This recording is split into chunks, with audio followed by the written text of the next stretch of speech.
আরে ভাই পুরনা দি বানু যদি বলে পয়সা এটা লাগে তো বিয়ে করবে না কি কোন দিকে দেন হবে তার বড় তো কেন মুসলি তো পয়সা দিয়ে বাপ দিকে এখানে গোমার না এম বাপ দিকে গোমার এমবাপে এরিকেন লাইনে ট্রান্স হলো তো স্যার শুরু করা জয় আমি ক্রিকেট অফ দিকে বল কি বলি বল আজ ডিসিপ্লিন করে দাও সাত করে মারছে আলা বাবা ঠিক আছে কোন কথা বলছো দিতো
যোগাযোগের কার্যকরীগুলো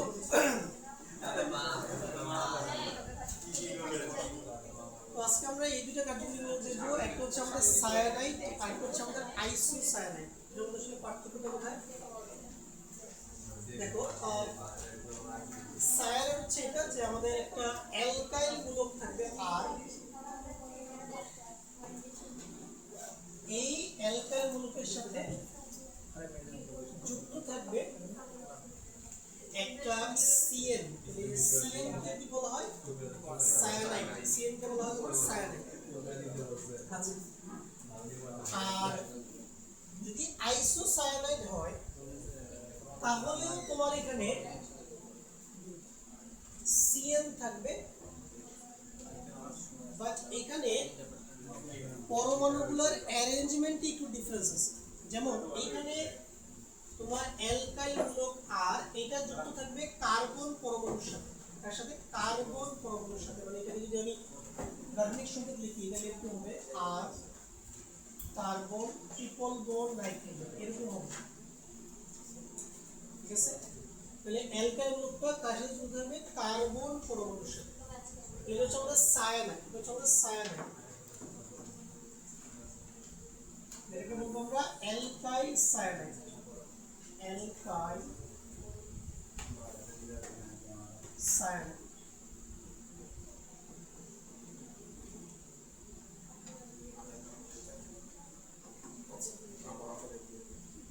আর যখন তুমি এনসি লিখবা তখন এরকম হবে আর বন্ড নাইট্রোজেন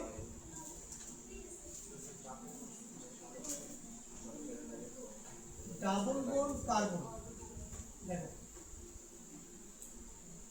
দুইটাই কিন্তু সিএন। দেখো দুইটাই কিন্তু সিএন, বাট দুইটার স্ট্রাকচার একরকম না। এইখানে তোমার অ্যালকাইল মূলকটা যুক্ত থাকবে কি নাইট্রোজেন পরমাণুর সাথে আর কার্বনটা দ্বিবন্ধনে থাকবে ওই পাশে। তাহলে এটা হচ্ছে আমাদের কি অ্যালকাইল আইসোসায়ানাইড। Alkyl isocyanide.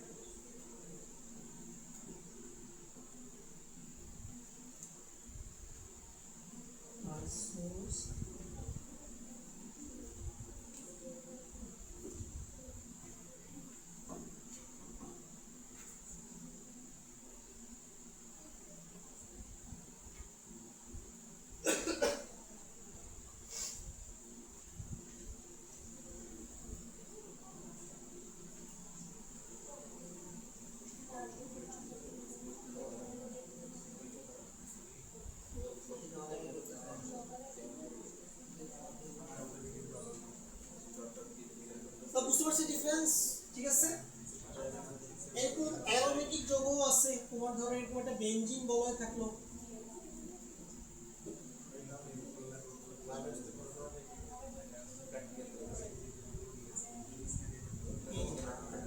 তাহলে বেনজিন বলয়ের সাথে এরকম একটা সিএন যুক্ত, এটা কি সায়ানাইড থেকে আইসোসায়ানাইড বলতো? এটা এটা হচ্ছে সায়ানাইড, এটা হচ্ছে সায়ানাইড। আর আইসোসায়ানাইড হলে কেমন হবে?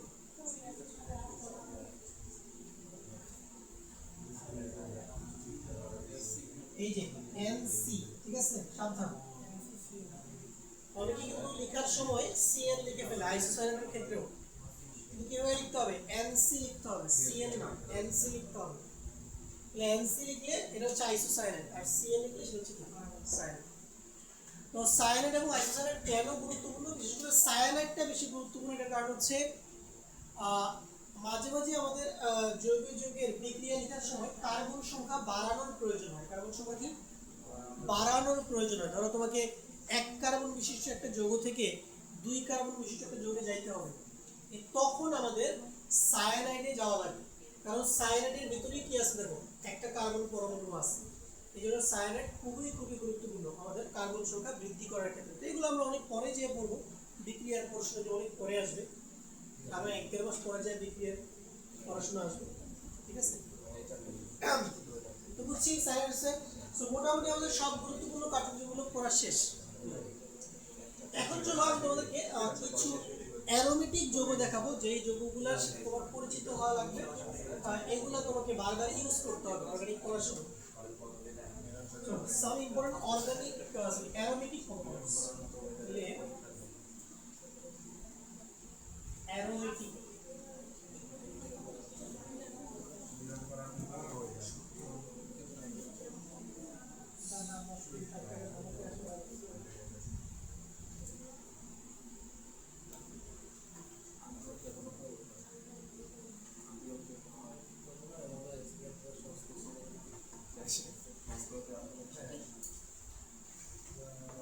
অ্যারোমেটিক কম্পাউন্ডের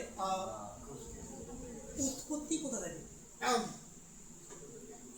আমি একটা রিঅ্যাকশন লিখি যেখান থেকে সবকিছু যাত্রা শুরু হয়। তোমরা এই গ্যাসটা তো সবাই দেখছো, ইথাইন গ্যাস না? এটা না CH2 বলুন, CH এর জন্য ইথাইন গ্যাস।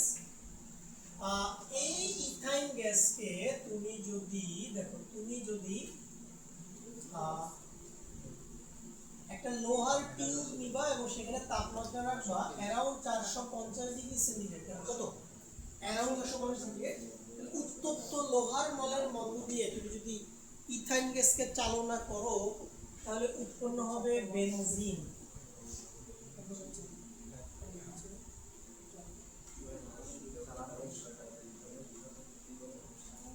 তো মোট 3 অণু ইথাইন গ্যাস লাগবে, কারণ আমার এখানে মোট কার্বন 6টা, হাইড্রোজেন কয়টা? 6টা। আচ্ছা, এই যে দেখো বেনজিনকে 3 ভাবে লেখা যায়, এটা তো লেখা যায় এভাবে লেখা যায়, তারপর আরেকভাবে কিভাবে লেখা যায়?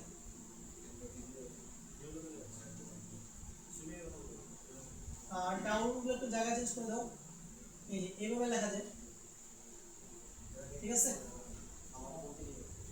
এরপরে কিভাবে লেখা যায়?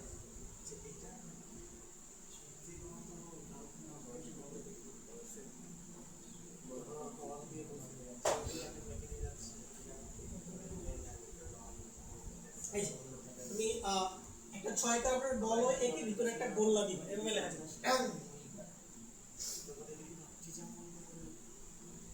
আচ্ছা, সো অ্যাকচুয়ালি কোনটা কারেক্ট, এখানে বেসিক্যালি এটাই কারেক্ট, বাকি দুটো অ্যারেঞ্জমেন্ট আসলে কারেক্ট না, ইনকারেক্ট।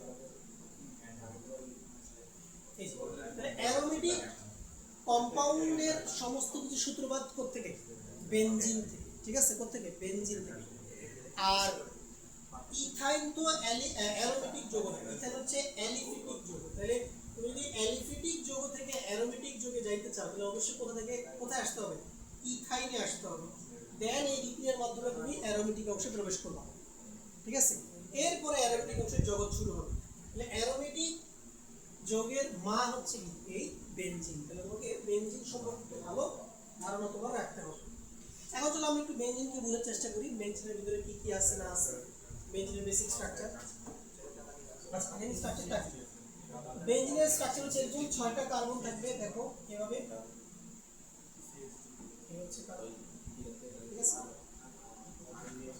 এই যে একটা সিঙ্গেল বন্ড একটা ডাবল বন্ড দিবা সিঙ্গেল বন্ড ডাবল বন্ড এরপরে সিঙ্গেল বন্ড তারপরে ডাবল বন্ড তাহলে প্রত্যেকটা কার্বনের 3টা হাতই পূর্ণ হয়েছে না কার্বনের হাত কয়টা 4টা তাহলে কার্বনের আরো একটা হাত পূরণ করতে হবে তাহলে ওই হাতে কি দিবা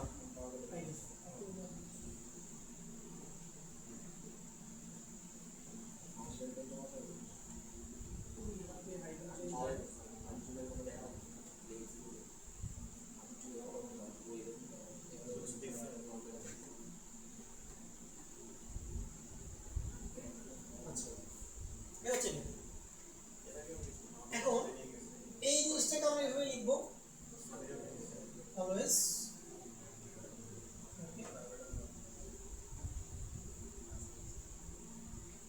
ভিতরে আমরা গোল্লা দিব আচ্ছা আর হাইড্রোজেন গুলো আমরা শো করাবো না ঠিক আছে না হাইড্রোজেন গুলো শো করানোর দরকার নেই এই জিনিসগুলো কি বলতো এই পয়েন্টগুলো যেগুলো আমি হাইলাইট করতেছি দেখো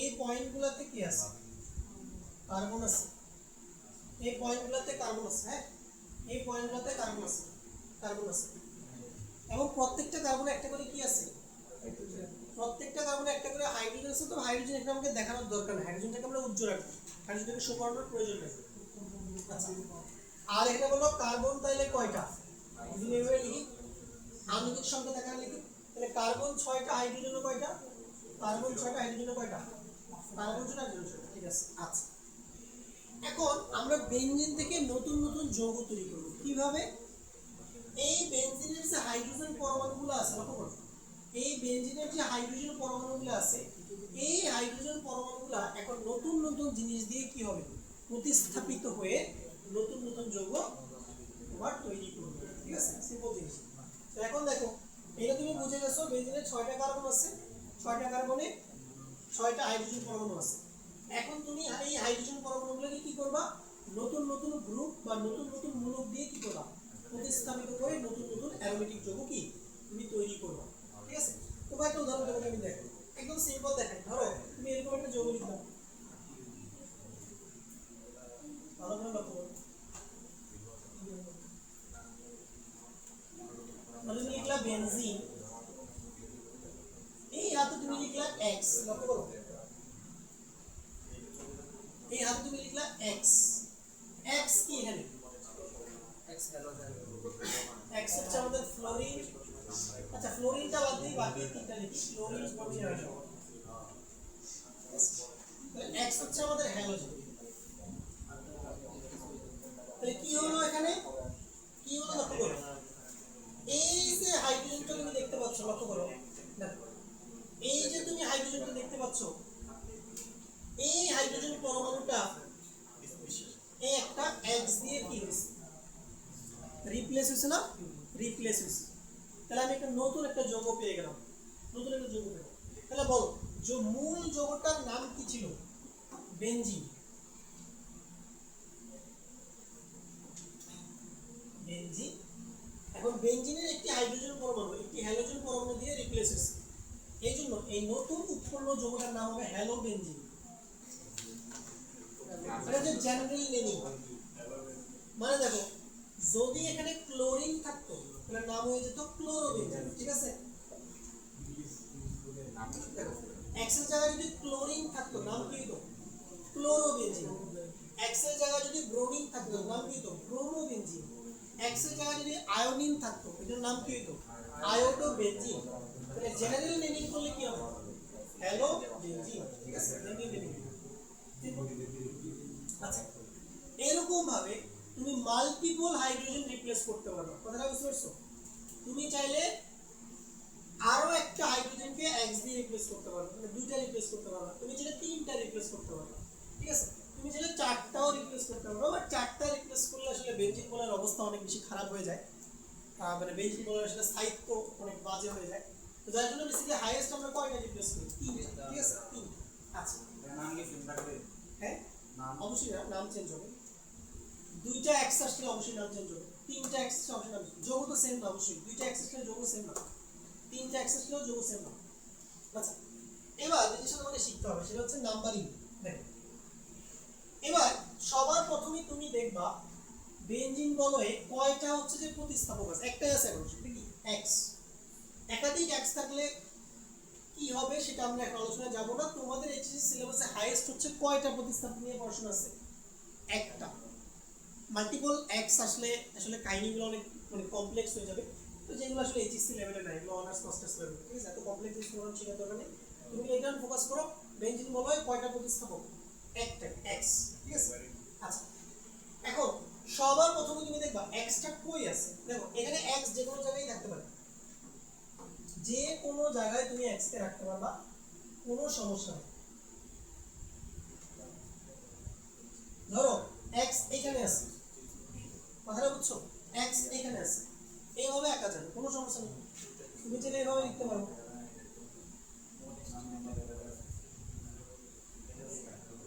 x এখানে। তাহলে কম্পাউন্ড কি চেঞ্জ হয়ে গেছে? না, কম্পাউন্ড চেঞ্জ হয় না, সেমই আছে। এটাও ক্লোরোবেনজিন, এটাও ক্লোরোবেনজিন, এটাও ক্লোরিন। যদি বলো এখানে ক্লোরিন থাকে x এর জায়গায়, সেম। আবার তুমি চাইলে দেখো, তুমি চাইলে বেনজিনকে এরকম শোয়ায় আঁকতে পারবা, কোনো সমস্যা নেই। এই শোয়ায় আঁকা লাগবে মাঝে মাঝে আমাদের বিক্রিয়া লেখার সময়, এরকম হরিজন্টালি আঁকা যাবে, এটা তো ভার্টিক্যাল, হরিজন্টালি আঁকা যাবে। এবার তুমি যদি একটু বাঁকা করে আঁকতে পারো, কোনো সমস্যা নেই, এই যে এইভাবে একই।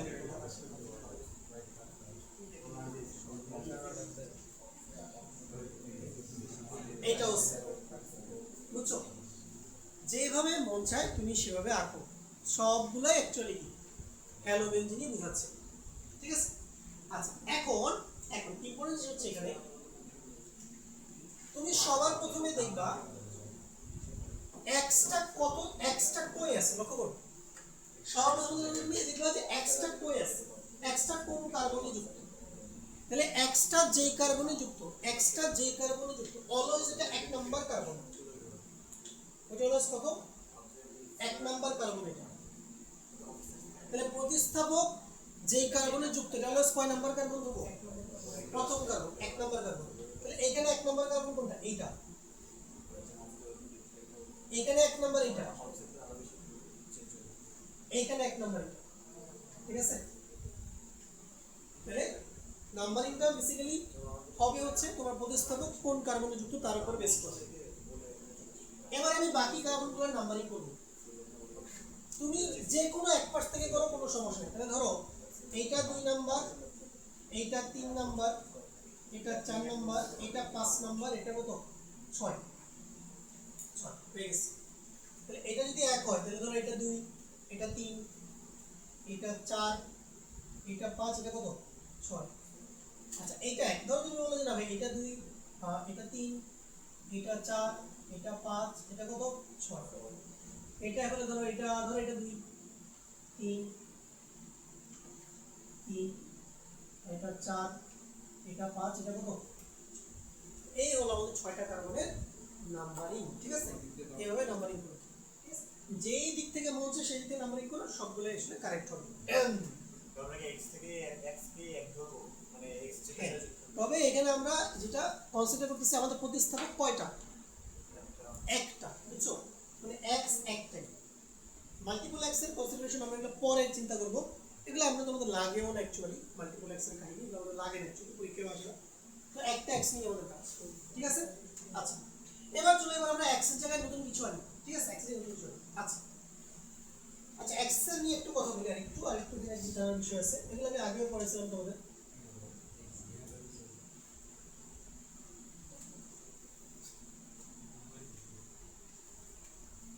বেনজিন প্লাস আরেকটা অ্যারেঞ্জমেন্ট নিই,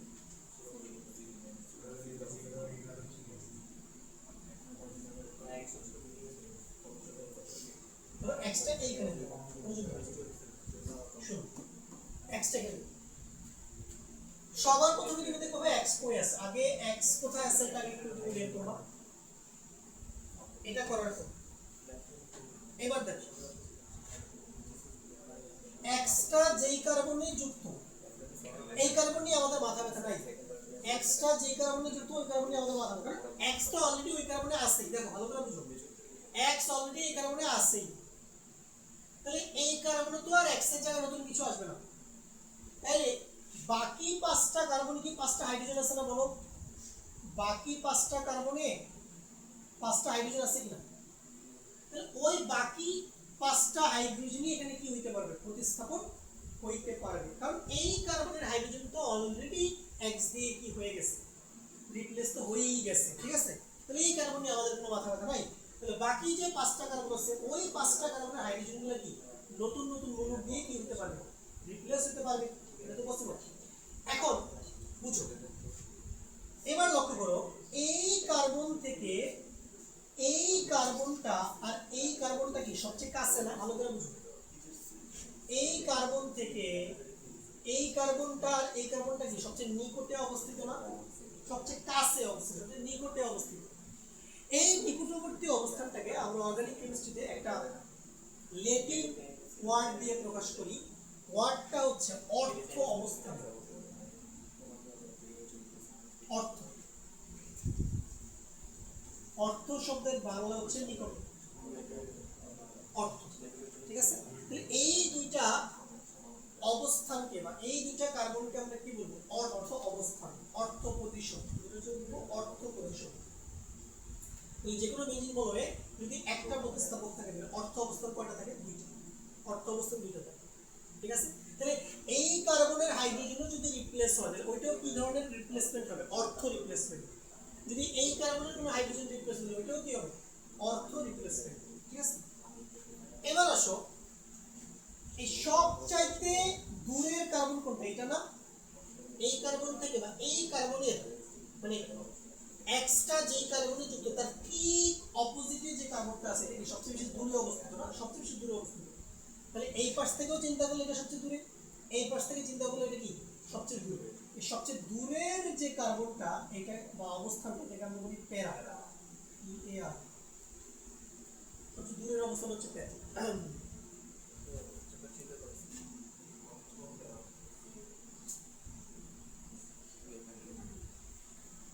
আর অর্থ এবং প্যারার মিডলে একটা পজিশন আছে। এই পাশ থেকে দেখো অর্থ এবং প্যারার মাঝখানে একটা অবস্থান, এই ডান পাশ থেকে দেখো অর্থ এবং প্যারার মাঝখানে কি আরেকটা অবস্থান। এই মাঝখানের অবস্থানটাকে তোমার বলা হয় মেটা।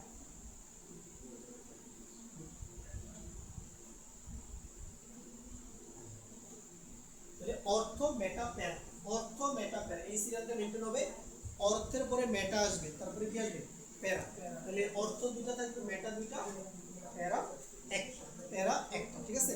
অর্থ মানে নিকটে, মেটা মানে মাঝখানে, আর প্যারা মানে কি দূরে। প্যারা মানে আচ্ছা আসো, এখন এখানে বাচ্চাদের মধ্যে যে মিসকনসেপশনটা ক্লিয়ার সেটা হচ্ছে ওরা মনে করে, যারা আসলে কনসেপ্ট ক্লিয়ার করার পরে না, ওরা মনে করে এই দুইটা আজীবন অর্থ। এই কথা শোনো, এই দুইটা আজীবনী অর্থ, এই দুইটা আজীবনী মেটা, আর এটা কি আজীবনী প্যারা। ব্যাপারটা এরকম না।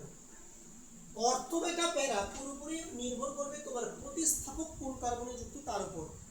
যেমন এইখানে প্রতিস্থাপক যুক্ত এই কার্বনে, ঠিক আছে না? তাহলে প্রতিস্থাপকটা যে কার্বনে যুক্ত ওই কার্বনের কোনো পজিশনের নাম নাই, ঠিক আছে? ওকে, এই ক্ষেত্রে বলো এই কার্বনের সবচেয়ে কাছাকাছি কার্বন দুটো কোনটা? এইটা আর এইটা। এবার কিন্তু অর্থ হবে এইটা, এবার অর্থ হবে এইটা, বুঝছো? তাহলে প্রতিস্থাপকের অবস্থানের উপর ভিত্তি করে অর্থ অবস্থানগুলো পরিবর্তন হবে, ঠিক আছে? তাহলে বলো অর্থের পরে কি আসে? তুমি জানো অর্থের পরে কি আসে? অর্থের পরে অলওয়েজ কি আসে? মেটা আসে। এই অর্থের পরে কি আসবে? মেটা।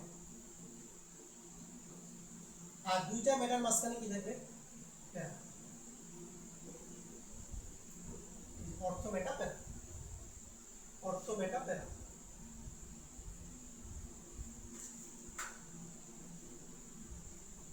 অর্থ মেটা প্যারা, এখানে দেখো অর্থ মেটা, এইভাবে সিরিয়ালটা মেনটেন। এই হলো আমাদের বেঞ্জিন বলের সম্পর্কে আমাদের বেসিক ধারণা। এটা তোমার অনেক অনেক গুরুত্বপূর্ণ। অ্যারোমেটিক পার্ট যখন তুমি পড়তে যাবে, অ্যারোমেটিকের পুরো পড়াশোনাটাই হচ্ছে যে এই অর্থ মেটা প্যারা থেকে, এবং এই অর্থ মেটা প্যারা অংশ থেকে দেখবে তোমার একটা সিকিউ, 10 মার্কের একটা সিকিউ আসবে, ঠিক আছে? তাহলে আমরা বুঝে গেছি। এখন দেখো, এখন আমরা যেটা করবো, চলো এবার আমরা বেঞ্জিন বলে এক্স এর জায়গায় নতুন কিছু জিনিস নিয়ে আসি। এক্স এর জায়গায় দুই জিনিস নিয়ে আমরা ধরো আমি নিলাম বেনজিন রিং,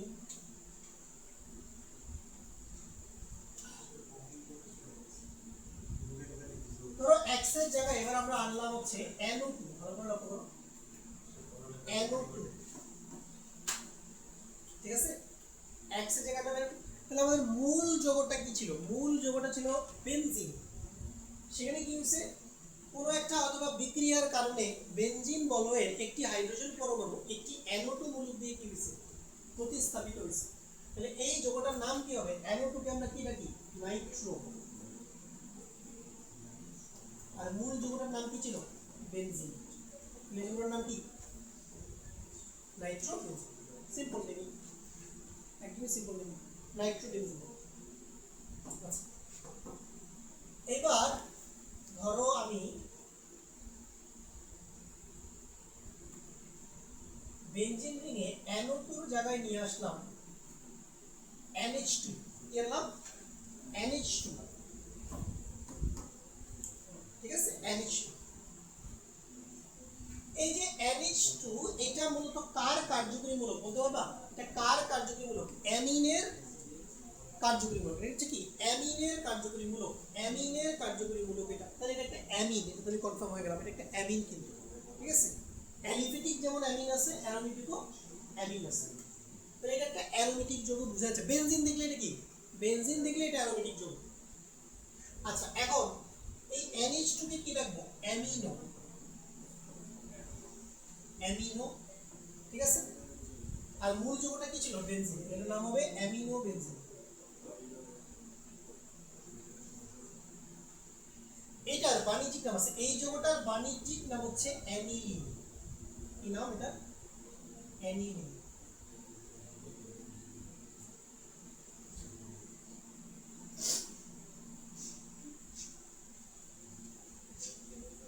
এটার বাণিজ্যিক নাম কি? অ্যানিলিন।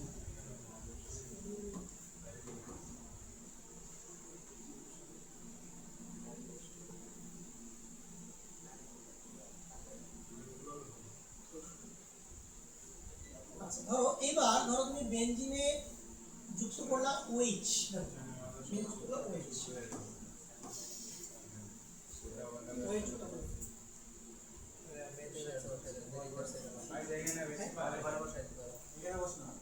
পানির বোতলটা কই? পানি ছিল না?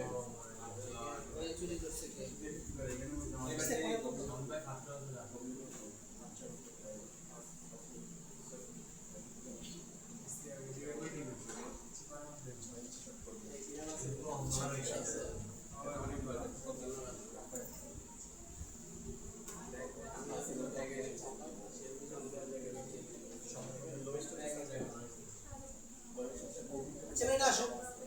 ধরো এবার বেনজিনে আছে হচ্ছে OH। দেখো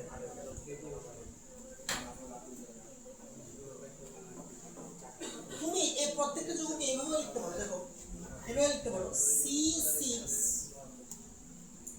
হাইড্রোজেন 6টা আছে নাকি 5টা বলো তো এখন? হাইড্রোজেন 6টা আছে নাকি 5টা এখন? 5টা। হাইড্রোজেন 5টা আছে, আর আরেকটা হাইড্রোজেনের বদলে এখন কি আছে? NO2, ঠিক আছে? এইভাবে লেখা যাবে, এটাকেও লেখা যাবে C6H5NH2, ঠিক আছে? এবার এখানে আসো C6H5 আর আরেকটা H এর বদলে এখানে কি আছে? OH আছে না? OH আছে। এখন এই যে C6H5, তোমরা তো অ্যালকাইল মূলক পড়ছো না? আর ঠিক আছে, অ্যালকাইল মূলক, ঠিক আছে না? এই অ্যালকাইল মূলকের মতো এই যে C6H5 যে মূলকটা, C6H5 ধরো তার এক হাত ফাঁকা, ওই এক হাতে তো যেকোনো কিছুই বসতে পারে, ওই এক হাতে NO2 বসতে পারে, ওই এক হাতে NH2 বসতে পারে, ওই এক হাতে X বসতে পারে, ওই এক হাতে কি OH বসতে পারে। এটাও কিন্তু একটা গ্রুপ, ঠিক আছে না? C6H5 এটা হচ্ছে আর এর মতো একটা মূলক, একটা গ্রুপ। আর একটা হাত হবে, সরি। এই গ্রুপটার নাম হলো ফিনাইল।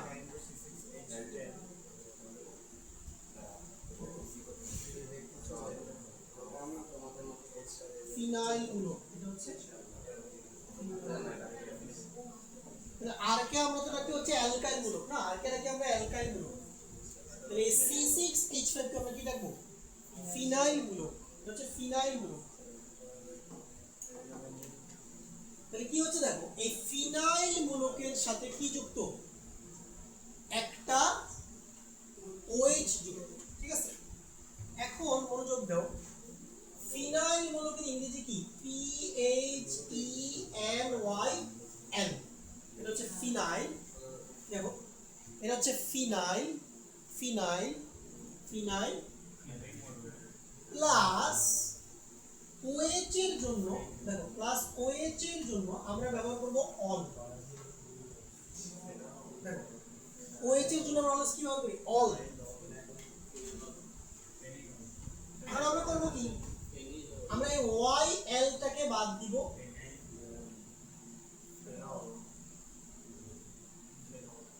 আমরা এখান থেকে ফিন নিব, PHEN টা নিব, PHEN নিব, আর এখান থেকে কি নিব? ওয়েল। এটার কারণটা হলো এটার কারণটা কি? ওকে দেখো, তুমি যদি মনে করো ফিনাইল যোগ অল, তুমি তাহলে নামটা কেমন হতো? ফিনাইল অল, মানে কি একটা হাবি জাবি নাম, মানে নামটা সুন্দর হতো না, এই জন্য সুন্দর। এখন নামটা তুমি একটু উচ্চারণ করো, ফিনল, ঠিক আছে না? ইংরেজিতে বললে এটা হবে ফিনল, আর বাংলাতে কি হবে বলো? বাংলাতে আমি উচ্চারণ করব হবে ফেনল।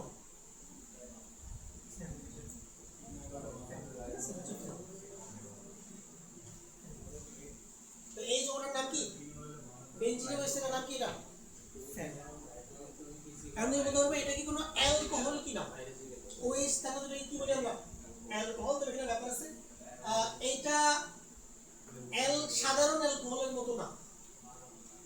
দেখো সাধারণ অ্যালকোহলের ধর্মের সাথে ফেনলের ধর্মের আসলে কোনো মিলই নাই, বুঝতে পারছো?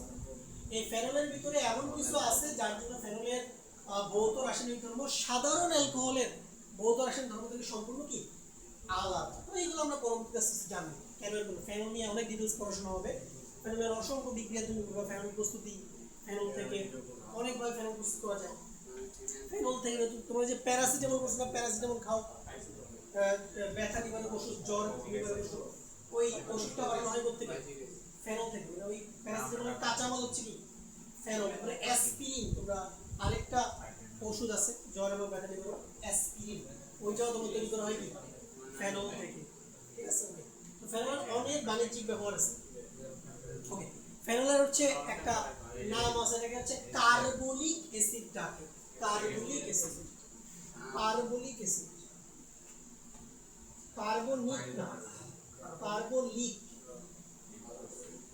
Carbolic acid. হ্যাঁ, এটা মূলত সাপ তাড়াতে ব্যবহৃত হয়। কার্বলিক, কার্বনিক না, কার্বলিক। আচ্ছা ঠিক আছে, তাহলে আমরা মোটামুটি তিনটা গুরুত্বপূর্ণ যোগাযোগ চিনলাম। একটা কি বললাম? নাইট্রোবেনজিন, এটা কি আমাদের এলিলি, এটা কি হচ্ছে ফেনল। তো আরো একটা দেখতে পাবো। এবার ধরো আমাদের বেনজিন রিং এ চলে আসবে, দেখো ভালো করে, N2Cl, এরকম একটা জিনিস।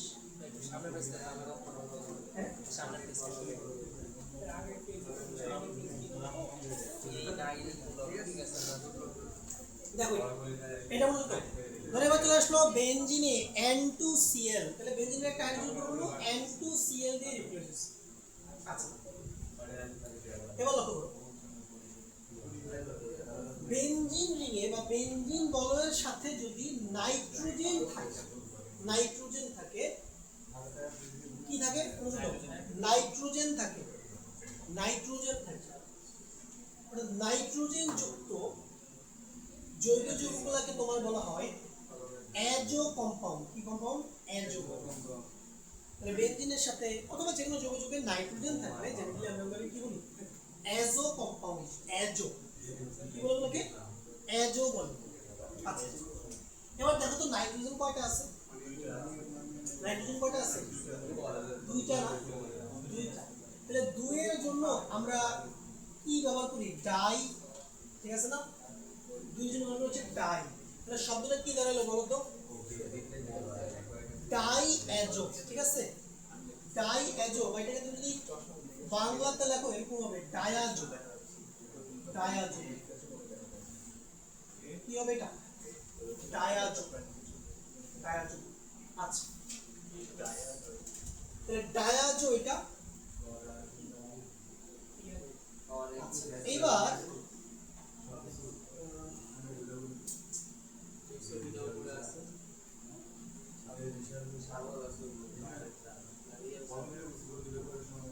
এবার দেখো এখানে একটা বেনজিন রিং আছে, যেটা আমি প্রথমে লিখলাম বেনজিন। বেনজিন বেনজিন এরপরে দুইটা নাইট্রোজেন থাকার কারণে আমি কি বললাম? নাইট্রোজেন থাকলে হচ্ছে অ্যাজো, আর যেহেতু এখানে দুইটা নাইট্রোজেন আছে সেটা কি? ডাই অ্যাজো, তাহলে হচ্ছে ডায়াজো হবে। আর যেহেতু এটা লবণ, মানে অ্যান্টোর সাথে একটা সিএল আছে, রাইট? অ্যান্টোর সাথে একটা সিএল আছে, মানে একটা সল্ট, একটা লবণ। ওকে, তাহলে আমি বলবো ডায়াজোনিয়াম।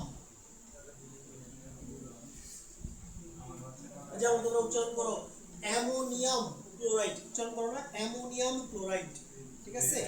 ওকে, তাহলে ওইরকম আমরা উচ্চারণ করবো ডায়াজোনিয়াম। ডায়াজোনিয়াম। আর এরপরে ক্লোরিন থাকার কারণে নাম কি? ক্লোরাইড। এই যৌগটার নাম কি? Benzene, diazonium.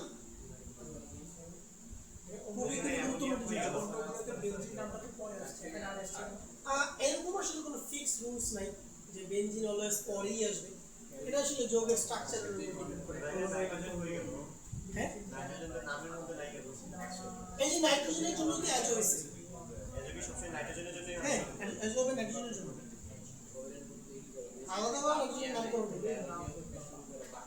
তাহলে যেটার নাম কি? বেনজিন, ডায়াজোনিয়াম, ক্লোরাইড, এবং সেটা লবণ। দেখো এটা সল্ট, ডায়াজোনিয়াম সল্ট। ডায়াজোনিয়াম।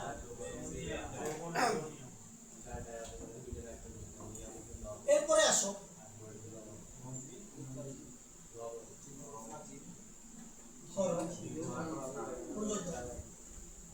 বেনজিনে তুমি দিলা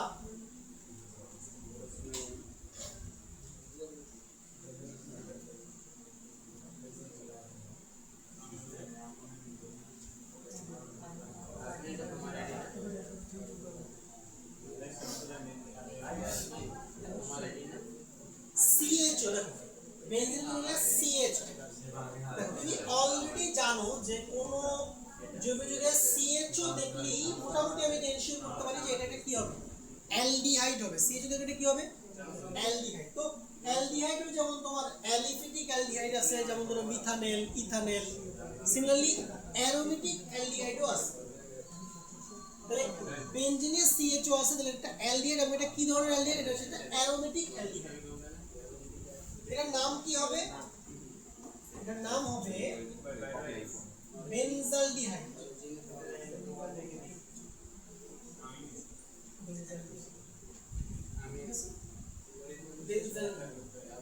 এই যৌগের নাম হচ্ছে বেনজালডিহাইড।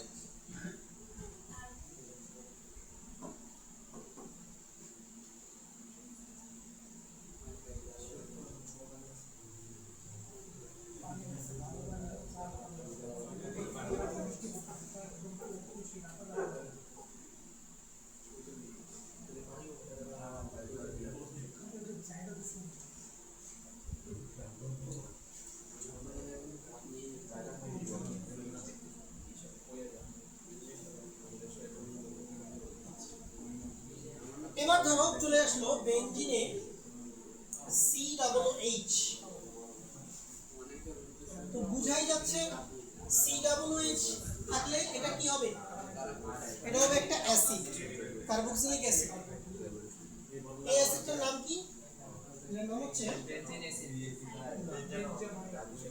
Benzoic acid. নাম এটা বেনজোইক অ্যাসিড।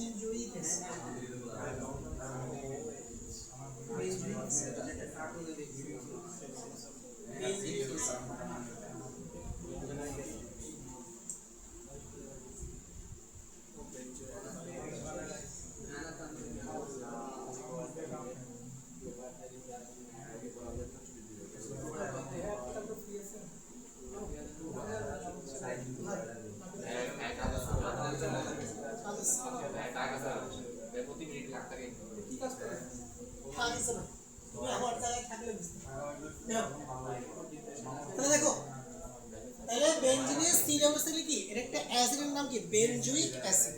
ওকে, তাহলে মোটামুটি দেখো আমরা কিন্তু ইম্পর্টেন্ট যতগুলো অ্যারোমেটিক কম্পাউন্ড তোমার লাগবে সবগুলো আমরা আলোচনা করে ফেলছি। তাহলে কি কি আমরা রিভাইজ করি, দেখো রিভাইজ করি। সবার প্রথমে আমাদের দেখতে হবে কি বলো, বেনজিনের কোন পজিশনে আমার কি প্রতিস্থাপকটা যুক্ত, ওই অনুযায়ী বাকি কার্বনগুলোর নাম্বারিং হবে। এরপর আমরা কি দেখলাম, অর্থ মেটা প্যারা এগুলো দেখলাম। এরপর আমাদের গুরুত্বপূর্ণ যৌগগুলো কি কি, একটা হচ্ছে নাইট্রোবেনজিন, এরপর কি অ্যানিলিন, এরপর হচ্ছে কি ফেনল, তারপরে কি বেনজিন ডাইঅ্যামিনাম ক্লোরাইড, বেনজালডিহাইড, বেনজুইক। এইগুলা নিয়ে তুমি দেখো তোমার পুরো অ্যারোমেটিক পার্ট কভার, কথাটা বুঝছো, ঘুরে ফিরে এগুলাই আসবে। তুমি আরেকটা বাদ দিছো, লাস্ট ওয়ান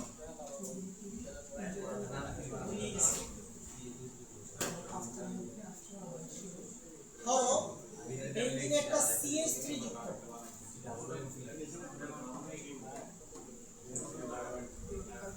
এটার নাম হচ্ছে মিথাইল বেনজিন।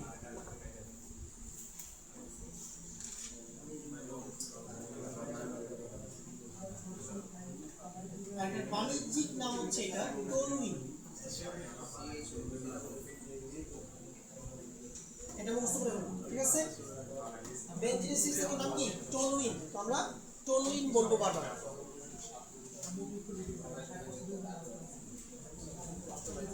টলুইন